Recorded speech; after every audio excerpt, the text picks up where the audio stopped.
இவன் பார்க்காத வேலை கிடையாது.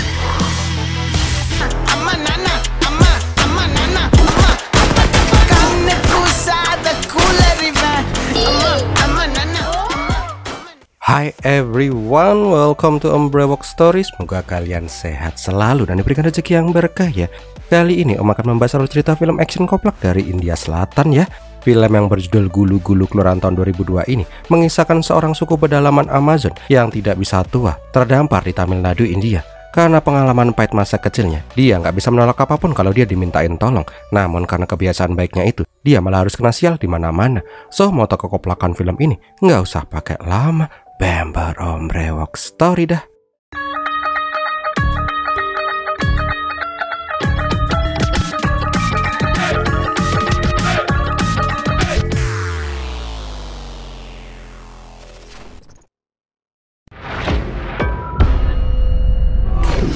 Awal kisah diperlihatkan seorang cowok yang sedang ngundut genjas sambil dengerin lagu reggae di rumahnya. Mas-mas yang bernama Gulu itu langsung flashback kehidupan masa kecilnya. Ternyata Gulu itu adalah suku Amazon di pedalaman Amerika Selatan. Sampai suatu hari ada orang kulit putih yang mendatangi tanah mereka. Cewek bule itu dianggap sebagai malaikat karena baik banget dan mengajarkan mereka bahasa Inggris. Namun suatu hari cewek bule itu tidak pernah kembali lagi karena entet. Tapi suatu saat suku mereka diserang oleh company, mereka dijarah dan ditangkap untuk jadi budak. Di tengah laut, ibunya Gulu mencoba melawan dan tewas. Melihat itu, Gulu pun melarikan diri dan nyemplung ke laut. Dari situlah petualangan Gulu pun dimulai. Selama berpuluh-puluh tahun, dia pun berkeliling dunia dan udah pasti dia terdampar di Tamil Nadu, India. Di Tamil, dia merasa betah dan memutuskan untuk menetap di sana aja. Di setiap tempat yang dia singgahi, si Gulu ini selalu ingin membantu siapapun dan apapun. Bahkan dia itu bisa dibilang penyakit sih ya. Dia itu nggak bisa menolak kata-kata minta tolong. Untuk bertahan hidup, dia bekerja serabutan. Pokoknya kerjaan apa aja yang penting bisa makan.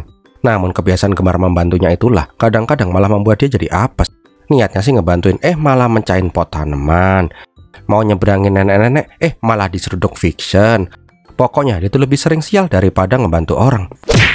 Suatu hari dia dibawa ke sebuah klinik itu sama bu dokter. Yang manis sekali pakai hijab kayak gitu bu, Masya Allah. Bu dokter menyarankan agar Gulu tidak dengan mudah mengiyakan permintaan orang lain. Gulu itu harus belajar menolak permintaan orang lain. Tapi gimana ya, itu udah menjadi kebiasaan dia dari puluhan tahun yang lalu. Namun belum juga tuh lidah kering. Pas ada yang minta tolong, Gulu pun langsung pergi gas-gasan. Oh alah Pak D. Scene kemudian berpindah ke Gulu yang lagi nyopir pick up dan ngebawain peti mati. Ternyata dia dimintain tolong ngebawain peti mati ke sebuah rumah gitu. Namun karena nyupir sambil nyimeng, tuh mobil langsung ngesot-ngesot lah. Dan Gulu pun nyungsep. Sialnya, tuh mobil malah ajojing, petangkringan kayak gitu ya. Sialnya lagi, peti mati yang dibawa itu udah hilang. Singkat cerita, di jalan sepi, ada dua polisi korup yang lagi jaga malam. Komandan menyuruh ajudan untuk menyekat si Gulu yang lagi membawa peti mati dan menyuruhnya menyekat semua hartanya. Tapi kampretnya, pas tuh polisi melihat si Gulu membawa peti mati penuh tanah dan rumput, dia pun langsung jiper. Apalagi pas Gulu bilang, "Aku dikubur di kuburan pojokan itu. Di sana gerah. Aku mau cari kuburan yang ada AC-nya aja." Ya udah deh, dua polisi kucil itu pun langsung mengira kalau Gulu itu adalah zombie. Kabur. Di tempat lain diperlihatkan sebuah rumah yang lagi berduka. Tempatnya si Gulu mengirim peti mati. Ternyata yang meninggal itu adalah bos mafia bernama Christopher. Semua orang terlihat sedih. Namun anak Chris yang bernama David langsung ngamuk-ngamuk. Dia nggak terima kalau babenya mewariskan sebagian hartanya untuk anak haramnya dari istri kedua si Christopher. Intinya sih dia udah bekerja keras buat ngedein geng mafianya itu. Ini tahu-tahu anak haramnya dapat warisan. Di luar diperlihatkan pelayan Christopher yang ditelepon oleh seorang cewek yang bernama Matilda. Ternyata Matilda ini adalah anak haram dari Christopher itu. Dia datang dari Perancis untuk melayat babenya. Namun Samuel melarang Matilda untuk datang. Di sini situasinya lagi panas banget. Matilda datang pasti akan langsung diikutan login ke akhirat. Matilda yang udah mantap tetap aja memaksa karena ini adalah terakhir kalinya dia bisa melihat wajah ayahnya. Karena terus memohon, Samuel pun bilang agar Matilda menginap di hotel aja dulu, nanti biar dia yang mengurus semuanya. Di saat yang bersamaan diperlihatkan mas-mas yang bernama Mati Maran. Panggil Maran aja deh. Intinya sih dia baru pulang dari Australia gitu. Nggak lama kemudian diperlihatkan Blasi Maram lagi mabok sama teman-temannya di pinggir pantai. Dia bilang kalau babenya nggak sayang sama dia. Semenjak kematian emaknya, dia serasa hidup sendirian. Aslinya babenya tuh sayang atau enggak sih ya? Teman-temannya si Maran jelas saja mencoba menghibur si Maran dong. Nah, karena ini nama 3 sekawan susah banget disebutinnya. Tahun diri kah nama-nama orang Tamil tuh bikin lidah varises. Jadi om panggil mereka itu Kitu, Ketu, dan Kitil aja ya. Udahlah, kancut. Karena udah nggak nahan kangen, Maran pun mencoba bunuh diri. Tapi nggak jadi karena ada telepon masuk. Tiwa senang berharap itu telepon dari babenya. Malah pacarnya yang nelpon. Pacarnya minta si Maran segera menjemputnya karena besok dia mau dijodohin gitu. Karena suasana udah mulai panas, Ketu pun bilang, mending lu pura-pura diculik aja bro. Kalau babe lu sayang, dia pasti nggak akan tinggal diam. Di lain tempat diperlihatkan seorang mafia kejam dengan tato di kepala gundulnya. Lah, main PUBG dong. Ternyata tuh om-om gundul adalah adik dari David yang bernama Robert. Melihat adiknya yang nggak ngotak lagi main PUBG, David jelas saja marah-marah lah. Dia pun memanggil-manggil dan menembakin si Robert. Tapi ini orang mah bodoh amat, yang penting bener-bener chicken dinner. Setelah selesai, David pun bilang kalau Matilda sekarang ada di Chennai. Dia menyuruh si Robert menangkap Matilda dan membunuhnya. Di saat yang bersamaan, Samuel menelpon si Matilda. Dia bilang kalau Christopher udah dikubur malam ini tanpa upacara pemakaman. Dua kakak beradik kejam itu nggak mau si Matilda melihat si Christopher, makanya dia langsung mengubur babenya. Tak lama kemudian, Matilda dianterin sama anaknya Samuel mendatangi makam Christopher. Tapi anehnya, tuh makam udah dibongkar dan Christopher malah lagi nyangsang kayak mau keluar kuburan gitu. Melihat itu, Johnny pun menyuruh si Matilda untuk segera pergi. Pasti ada yang gak beres nih. Dan bener aja, tiba-tiba dua saudara idiot datang full tim. Nggak pakai babi bu, mereka pun langsung menembakin Johnny dan Matilda. Tapi yang lebih kerennya lagi, tuh sebejibun orang nembakin gak ada yang kena, cok. Alah. Oh hati-hati om, kegendutan sih jeblos kuburan deh. Untungnya Matilda berhasil kabur, tapi sialnya si Johnny ketangkep. Dengan kejamnya, Robert membunuh tukang gali kubur di sana dengan menguak-uak matanya sampai bolong. Sedangkan si Johnny langsung diberondong peluru dan dicemplungin ke sumur. Keesokan paginya diperlihatkan bila si Maran ditelepon sama si Kitu untuk menjelaskan mekanisme penculikan bohong-bohongannya si Maran. Intinya sih pas penculikan itu, si Maran harus heboh biar semua tetangga tahu. Siang harinya si Maran langsung diculik sama mas-mas bertopeng murahan. Sialnya lagi, Maran yang geblak ini mengira yang menculik itu adalah teman-temannya. Bahkan dia malah ngarahin para penculik itu buat nodongin dia dan gotong-gotong biar dia bisa teriak-teriak. Karena para tetangga nggak pada notice, Maran pun pengen mengulangin adegan penculikannya. Nggak tahu aja dia lagi diculik beneran. Nggak lama kemudian, penculik yang dibayar Ketu, Kitu, dan Kitil datang ke rumahnya si Maran. Tapi sialnya, Maran udah nggak ada di sana. Oh, koplak. Di tempat lain diperlihatkan si Gulu lagi makan nasi goreng di pinggir jalan. Dia dihampirin sama pengemis dan anaknya. Karena nggak tega, Gulu pun membungkuskan nasi goreng buat ibu pengemis itu. Nah, di seberang jalan ada polisi korup yang nyegatin orang-orang buat dipalakin. Dia membuat alasan agar orang-orang ngasih jatah preman buat dia. Emang ya polisi di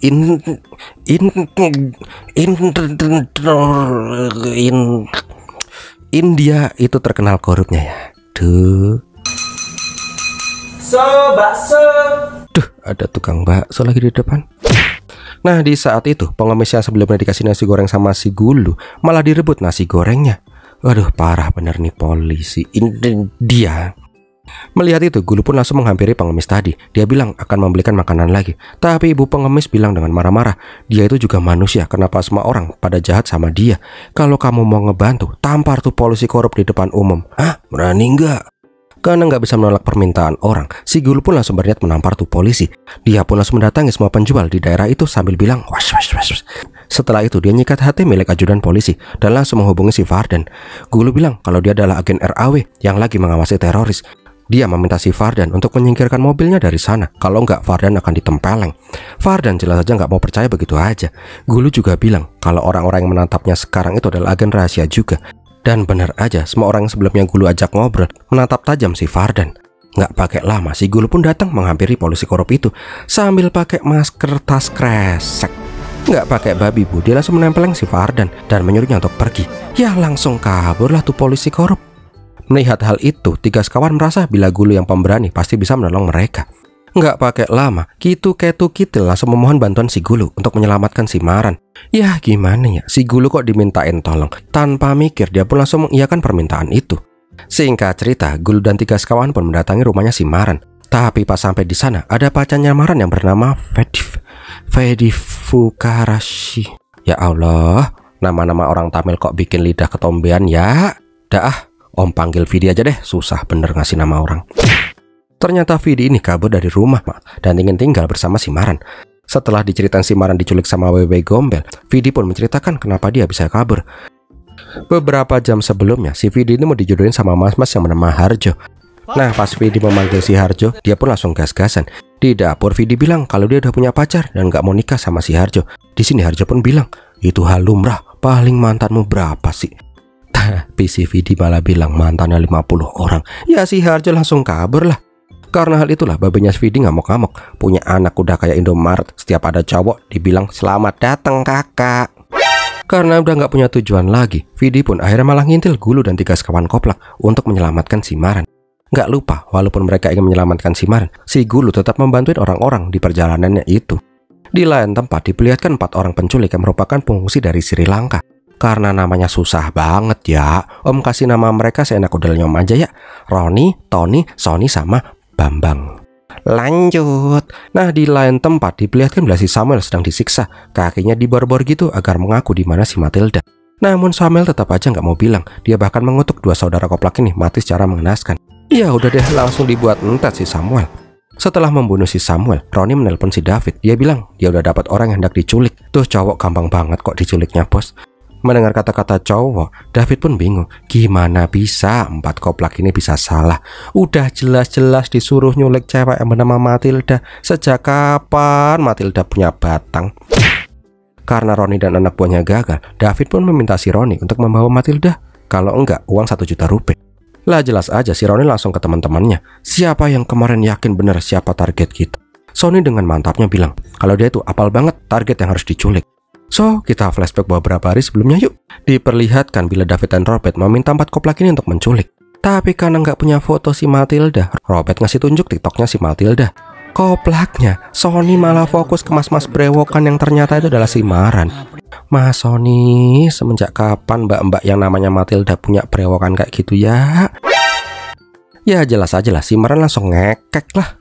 Nah, karena butuh uang biar mereka selamat, Maran malah ngasih saran, mending mereka nelpon babenya aja dan minta uang tebusan. Kalau babenya peduli dengannya, pasti dia akan menebus si Maran.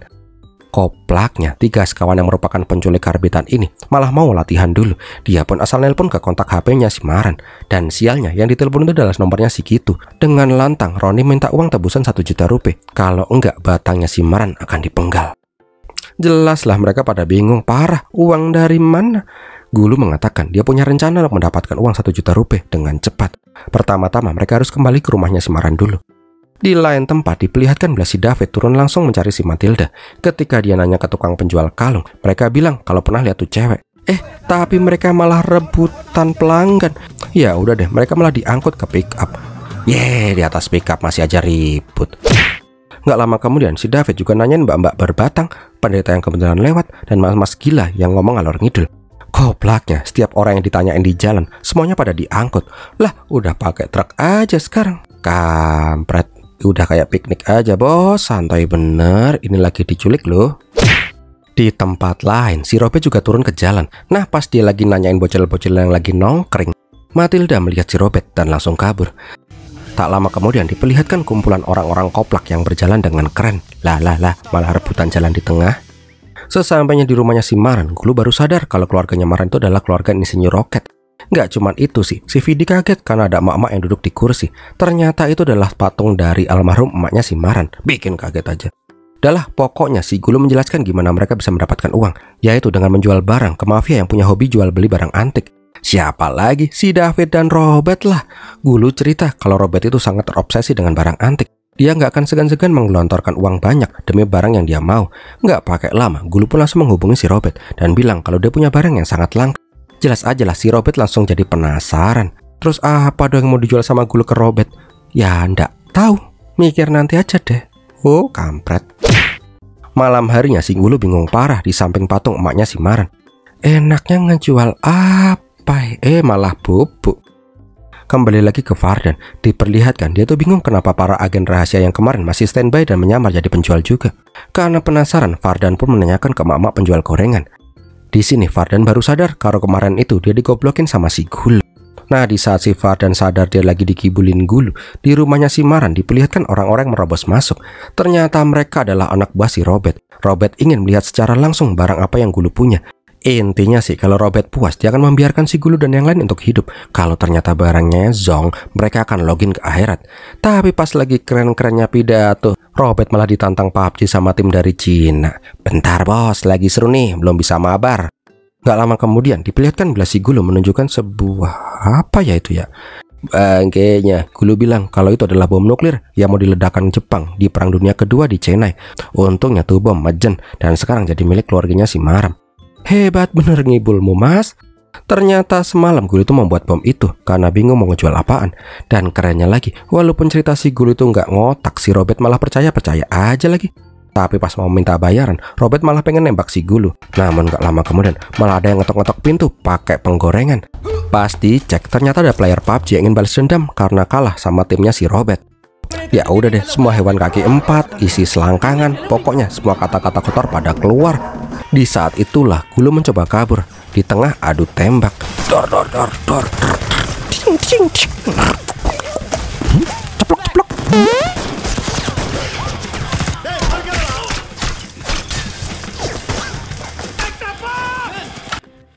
Singkat cerita, semua orang pun pada entet. Namun pas si Gulu dan yang lain mau kabur, si Robert malah bangun jadi zombie.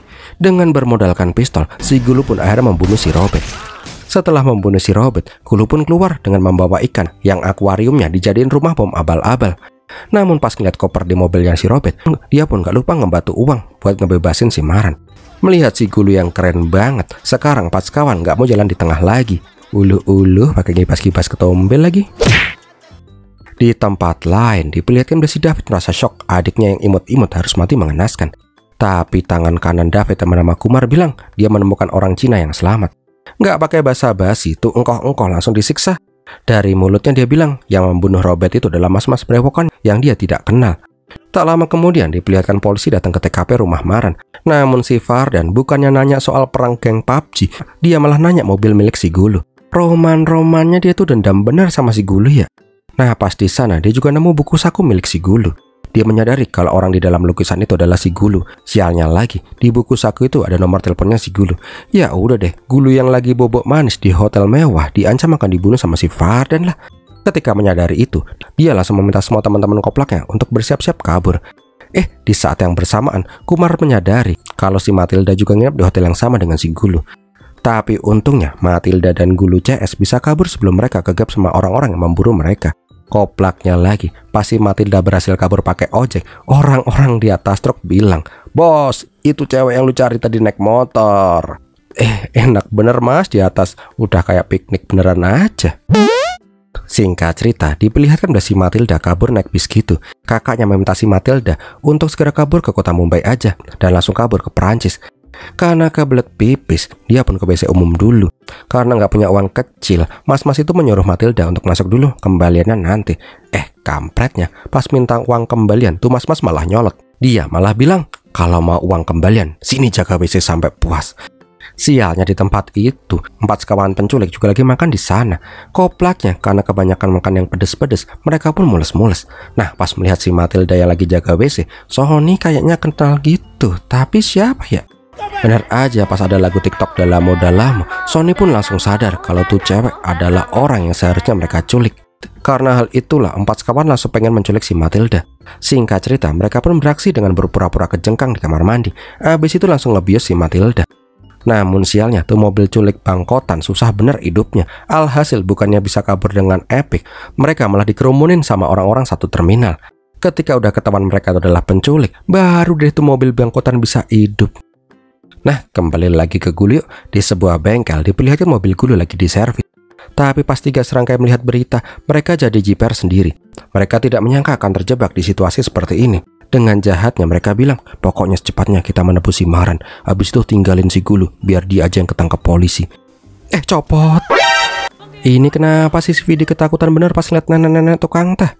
Vidi bilang kalau dia itu fobia nenek-nenek. Dia takut banget pas ngeliat ada orang yang keriput. Aduh, kasihan banget tuh nenek-nenek, dibilang kayak gitu. Sampai mewek-mewek kayak gitu. Aduh, cup. Melihat si Vidi yang fobia sama orang keriput, Gulu pun menyuruh si Vidi untuk menutup matanya dan disuruh jalan lurus. Ternyata si Vidi disuruh masuk ke panti jompo gitu. Ketika membuka mata, jelas aja dia ketakutan parah. Ini sarang nenek-nenek pikirnya. Tapi ternyata Gulu tahu di sana nenek si Vidi tinggal. Intinya sih, neneknya Vidi bilang jangan takut sama orang keriput. Suatu saat Vidi juga bakalan ikutan keriput kok. Masa besok takut pas ngaca, ya kan? Di lain tempat diperlihatkan bila si Matilda diikat-ikat sama kayak si Maran. Pas melihat si Matilda, Maran sadar kalau ini cewek adalah orang yang pernah duet sama dia di TikTok. Kampretnya, seakan gak lihat situasi kondisi. Dengan malu-malu kampret, si Maran bilang, "I love you." Ini orang kayaknya Sarno deh, sarafnya kena.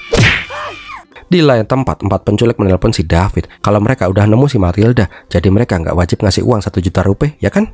Setelah transaksi besok, Ronnie meminta si David membebaskan saudara mereka yang disekap sama si David. Nah, karena tahu si David pasti bisa melacak HP-nya si Matilda itu, dia pun menyuruh si Sonny untuk ngebuang tuh HP.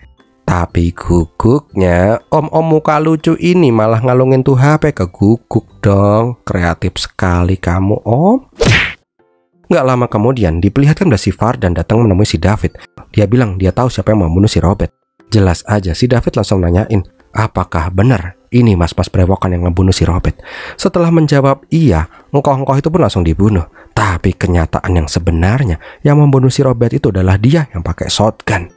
Di saat semua orang lagi pada mumet-mumetnya, di tempat penculikan malah ada penculik beneran yang menculik anak SMP. Para pemuda tanggung itu jelas saja bingung kenapa ada 2 orang yang diketik rantai kayak gitu. Ternyata 2 bangkai berjalan ini pengen mengewek-ewek tralala anak SMP itu. Melihat itu, Matilda pun memohon, ewek-ewek tralala trilili dia aja, tapi jangan menyakiti tuh anak bocah. Mendengar itu, para bangkai berjalan ini pun setuju. Mereka pun membebaskan bocil itu. Lah, dapat yang lebih bening, siapa juga yang mau nolak?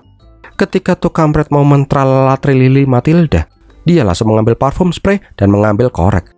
Nggak pakai babi bu, tuh muka kampret langsung gosong. Begitu juga dengan bangkai satunya, si Maran langsung mencekiknya. Di saat cekik-cekikan itulah, si Maran bilang dia nggak salah pilih. Dia tuh jatuh cinta beneran sama si Matilda dan berharap kalau mereka bisa selamat. Maran pengen jadi cinta sejatinya si Matilda. Di lain tempat diperlihatkan grup koplak sampai di tempat transaksi Sandra. Nah, sebelum pergi, Vidi langsung memeluk si Gulu. Dia bilang kalau selama pergi dengan si Gulu, dia menyadari cinta yang sangat besar ke Gulu. Dia ingin mencintai Gulu seutuhnya setelah semua ini berakhir. Tak lama kemudian diperlihatkan 4 serangkai sampai di tempat penyekapan. Mereka terkejut dan terheran-heran melihat 2 sandranya lagi meluk-meluk mas-mas nggak jelas. Matilda bilang kalau 2 bangkai berjalan ini hendak mengewek-ewek tralala anak SMP dan dirinya. Melihat itu, Ronnie pun melihat sosok istrinya yang juga tewas karena di tralala trilili. Dengan emosi, Ronnie langsung menumbuk 2 bangkai berjalan itu hingga jadi bangkai beneran. Karena hal itulah, Ronnie dan teman-temannya membebaskan 2 sandera. Di saat itu juga, Gulu dan yang lain pun juga sampai. Ngeheknya, pas melihat si Maran, Matilda langsung meluk-meluk gitu. I love you, I love you, I love you, gitu. Walah, belum juga kering si Maran sama Vidi nembak Matilda dan Gulu tadi. Ini udah berubah lagi, ABG. Udahlah, pokoknya si Ronnie bilang kalau dia tuh nyesal nyulik Matilda dan si Maran dan menyuruh mereka semua untuk pergi. Namun belum juga selesai mewek-mewekkan, si guguk yang dikalungin HP malah datang ke sana. Jelas aja lah si David bisa mengetahui lokasi mereka. David juga tahu kalau Gulu lah yang membunuh si Robert dan dia pun berjanji akan membunuh semua orang yang ada di sana dengan sangat kejam. Kampretnya, kitil malah marah-marah sama si Gulu. Mereka menganggap si Gulu itu membuat mereka dalam bahaya. Oh alah, Sartono, udah diselamatin masih nyalain orang lagi. Oh, kalau dekat udah tak jenggut ubun-ubun. Singkat cerita, mereka pun pada pergi meninggalkan Gulu dan Matilda yang setia menemani si Gulu. Tapi nggak lama kemudian, grup koplak kembali datang. Mereka bilang kalau mereka menyesal, ngomong kasar. Gulu itu sudah menjadi sosok kakak yang berarti untuk mereka. Tapi tiba-tiba si Ronnie teriak, jangan percaya Gul, mereka baik karena mobilku mogok. Mereka nggak bisa nebeng pulang, makanya mereka ngebaik-baikin kamu. Oh, dasar ABG labil. Singkat cerita, karena Gul itu baik banget orangnya, dia pun menyelamatkan semua orang dari sana. Pokoknya sekarang yang penting itu ngumpat dulu di gudang peti kemas. Gulu meminta semua orang untuk mencari kontainer kosong agar mereka bisa bersembunyi di sana. Setelah mobil masuk, Gulu menyuruh semua orang untuk ikutan ngumpet. Dia akan berkorban demi teman-teman bapuknya itu. Lagian dia udah hidup puluhan tahun juga.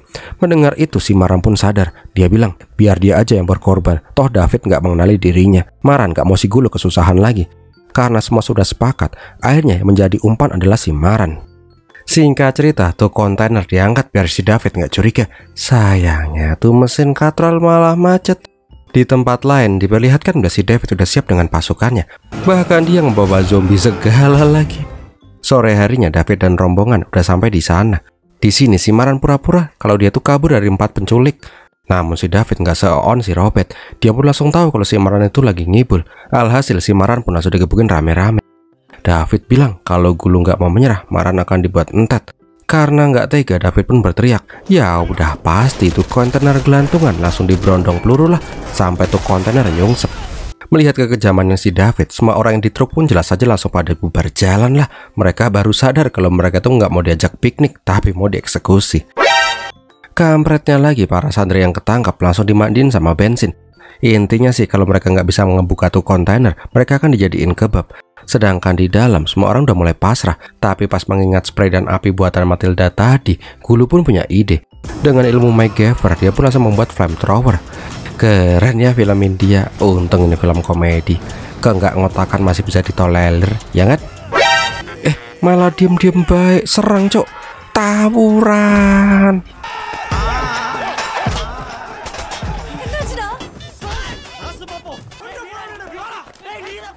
Kerennya lagi, Sony dan anak punya si David gelut pakai tenaga dalam. Wush, wush, wush, wush.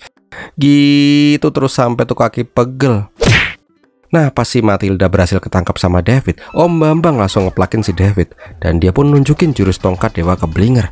Untungnya si Ronnie ngajak Bambang pergi dari sana. Bisa ditembak dodol. Singkat cerita, si David berhasil membawa kabur Matilda. Tapi di atas kontainer, mereka malah diserang sama Jedi Star Wars. Pakai lightsaber dong. Ini lagi Wolfram coy. Ini film apaan sih ya? Tapi tenang, Gulu kan jagoan. Dia pun bisa mengalahkan tuh Jedi dan Wolfram gadungan. Nah, pas semua orang lagi pada tawuran, si Vardan malah pakai Oke Google. Dia bertanya, apakah agen Rau bisa memegang pedang laser? Di tempat lain, pas si David mau ikutan join mabar, dia malah ketendang si Gulu dan nyungs. Karena hal itulah si David pakai jurus terakhir. Dia sengaja melepaskan zombie biar dia digigit, jadi dia bisa punya kekuatan zombie.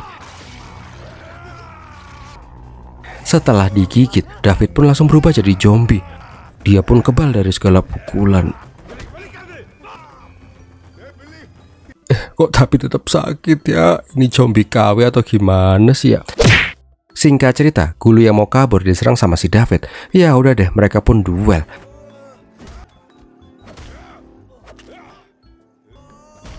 Melihat Gulu yang udah mau kalah, orang-orang pun mencoba melindungi si Gulu. Tapi bodoh lah, mereka semua gampang banget dikalahinnya ya. Di saat terakhir, Gulu pun langsung menguppercut David sampai dia sempoyongan dengan slow motion. Alah, lama, cepetan jatuh lah. Nah, pas di akhir, semua orang pun pada menyerang zombie. Namun si Gulu bilang, bos, ini bukan zombie bos, ini cuma orang Afrika aja yang kesasar di India. Nah, pas udah mau kelar, si Vardan pun langsung menghadap Gulu dengan hormat. Dia yakin bener kalau si Gulu itu beneran agen RAW. Soalnya kata Google, agen RAW bisa memegang pedang laser. Bujuk, si David masih hidup aja ya. Karena si Vardan udah percaya banget sama si Gulu, dia pun langsung menembak si David sampai entek. Malah pingsan si Gulu. Di akhir film, Matilda dan Gulu pun zaroh ke makamnya Christopher. Di sini Matilda pun bilang kalau Gulu pasti bukan orang India asli. Mukanya aja nggak kayak orang India. Yakin ini mah India banget coy. Di sini Gulu pun akhirnya mengaku kalau dia itu adalah orang Amazon asli dari suku yang sudah hilang. Ternyata si Matilda itu pernah mempelajari bahasa sukunya Gulu. Akhirnya Gulu bisa bernapas lega karena ada orang yang bisa menggunakan bahasanya lagi setelah sekian puluh tahun. Dan filmnya pun berakhir. Wow, panjang banget ya om cuap-cuapnya. Segini dulu aja ya, sampai jumpa lagi. Kalau kalian suka, like, comment, share. Jangan lupa subscribe. Terima kasih sudah menonton dan Pirmilatihin.